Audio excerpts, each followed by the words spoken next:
కేంద్ర మంత్రి బండి సంజయ్ లక్ష్యంగా బీఆర్ఎస్ రాష్ట్ర కార్యదర్శి తాటిపర్తి జీవన్ రెడ్డి తీవ్ర విమర్శలు గుప్పించారు. బండి సంజయ్ కుమారుడు భగీరథ్పై వచ్చిన ఆరోపణలు మైనర్ బాలిక ఉదంతంపై ప్రభుత్వం పోలీసుల తీరును జీవన్ రెడ్డి తప్పుపట్టారు.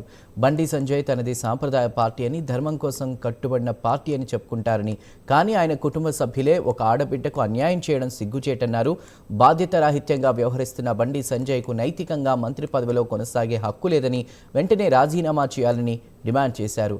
రేవంత్ రెడ్డి బండి సంజయ్ మధ్య ఫెవికల్ బంధం నడుస్తోందని ఆయన ఎద్దేవా చేశారు.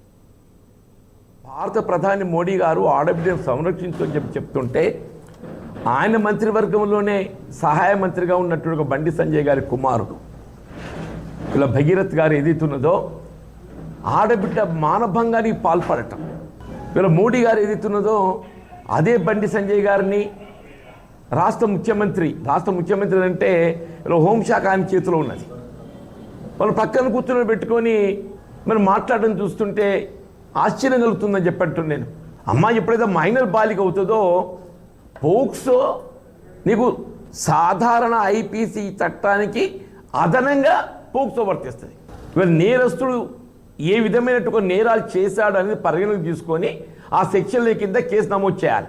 నేను అడుగుతున్నాను, ఇవాళ రేవంత్ రెడ్డి గారు ఏదైతున్నదో నువ్వు హోంశాఖ నిర్వహింపజేస్తున్నావు, నీ కింది స్థాయి అధికారులు ఏదైతుందో ఒక సాధారణ నేరస్తుడు గట్ట నేరం చేసినట్టయితే అతని నేరానికి అనుగుణంగా మీరు చర్యలు చేపట్టడానికి చట్టాన్ని వినియోగించారా? ఈ సంఘటన తీవ్రంగా ఖండిస్తున్నాం. దీనికి సరిపడే విధంగా ఏదైతుందో వీళ్ళ బండి సంజయ్ గారు ఏదైతుందో ఏమాత్రం ఆయనకు నైతికత ఉన్నా కానీ రాజీనామా చేయాలి.